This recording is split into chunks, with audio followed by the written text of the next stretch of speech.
Okay.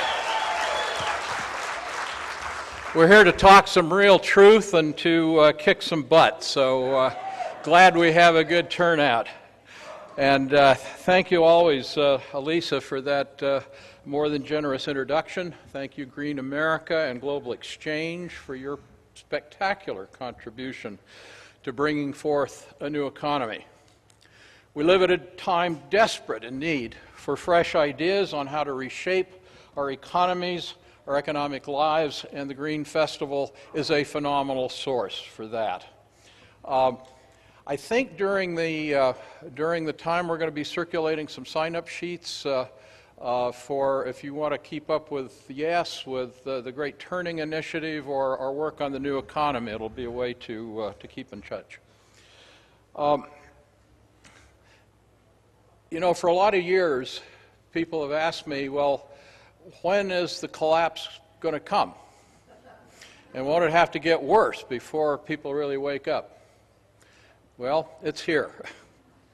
It is here, as you've noticed, so we've got a lot of work to do.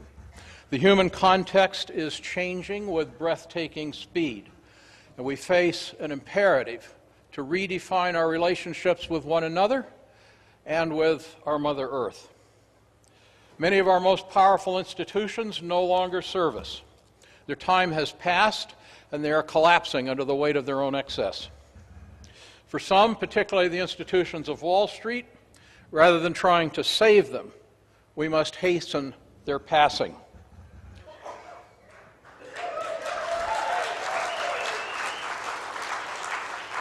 You know, I've had a sense that if I came out with that message a year ago, people would have sort of laughed and walked out. But thank you, Wall Street, for getting our attention. We're finally getting the message. We live in interesting times, a defining moment of human choice. Wall Street excesses have brought down the U.S. and the global economies, a powerful demonstration of the failure of a false economic ideology that says there is no public interest, only private interests, and that markets work best when freed from rules and public accountability. Well, it was an interesting experiment, and we now see the results. Those who brought down the economy walked away with fortunes in the billions of dollars, while innocent millions have lost their jobs and their homes. Inequality is tearing apart the social fabric not only of our society, but of societies around the world. And we're fighting unnecessary and unwinnable wars in Iraq and Afghanistan. Climate change is bringing massive weather disruption that, along with the depletion of our soils and groundwater, threatens the world food supply. And we depend on an aging physical and economic infrastructure designed to run on cheap oil, which is rapidly disappearing. Fortunately, there's good news. We now have a president who was actually elected.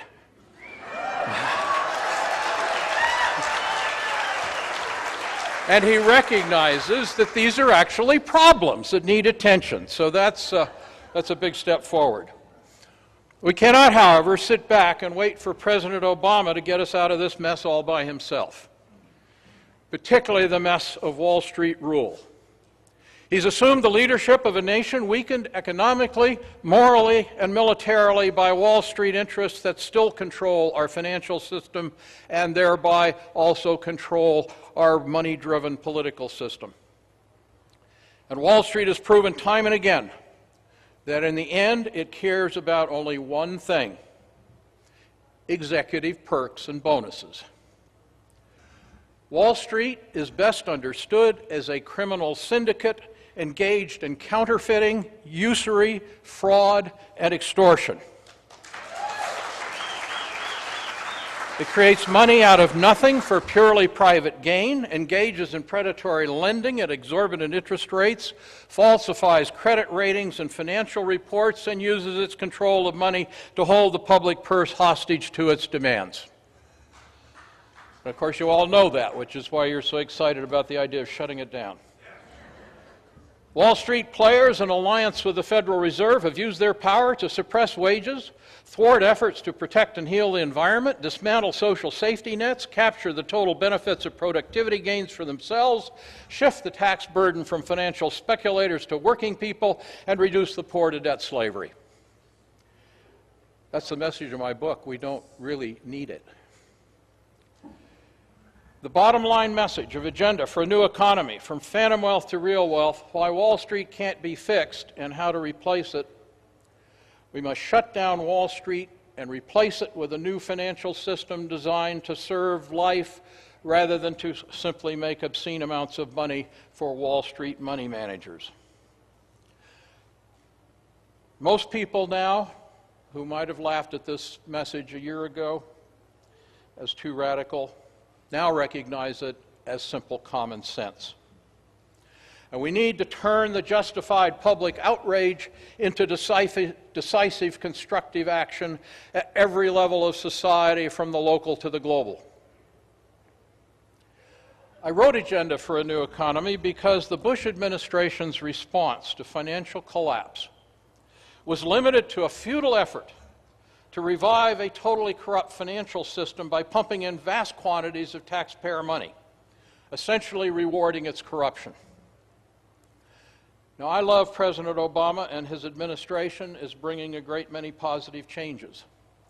But in the most important area of all, dealing with Wall Street, his approach so far is fundamentally not that different from the approach of the Bush administration. And the reason, of course, is clear. Because Wall Street interests are too powerful for him to oppose. They still control the Federal Reserve, the Treasury, the Congress, and our federal courts.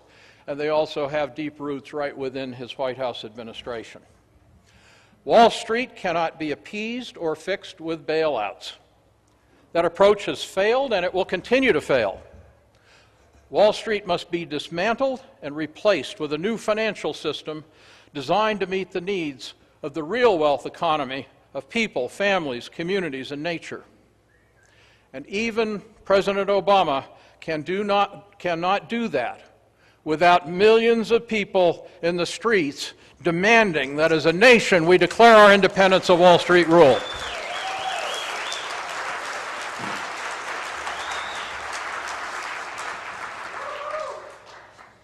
Did any of you watch Bill Moyers last night? Yeah. Fran and I were watching that, his interview with Bill Grider. Bill is very much on the inside. As a Washington-based reporter, he knows the players, he knows their agendas. And he brought forth, as clearly as I've ever heard, the message of the control, the stranglehold that Wall Street has on the administration, and he called for demonstrations in the streets. And I actually, as I was listening afterwards, I went down to my office and redid my presentation to be sure that I brought forth that message loud and clear.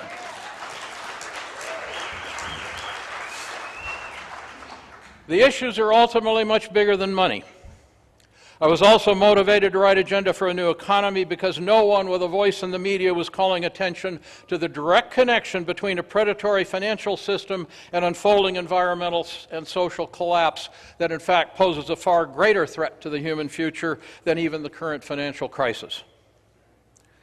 The financial crisis is only about money, phantom wealth, an illusion, a magic number that has no reality outside of the human mind. And we can, in fact, fix it by penetrating the illusion and dismantling Wall Street phantom wealth machine.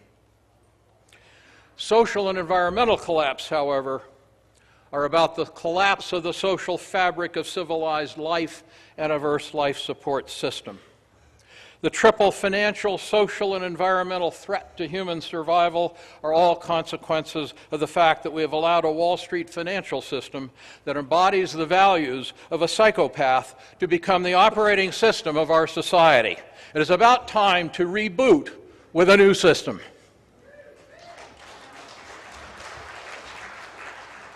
We, the people, including the growing millions that have lost their jobs, must get out on the streets and make our voices heard in a unified demand to our politicians that they stand up to Wall Street and make a redesign of our money system the defining frame of a new national economic policy. Remember the historic demonstrations here in Seattle 10 years ago against the WTO? Yeah, we've got to multiply that by hundreds of times around the country. A call to the streets to bring down Wall Street, however, is not sufficient. We must work simultaneously in our communities to bring a new life-serving, real wealth green economy into being, as Elisa was talking about in her introduction. Now about the money thing.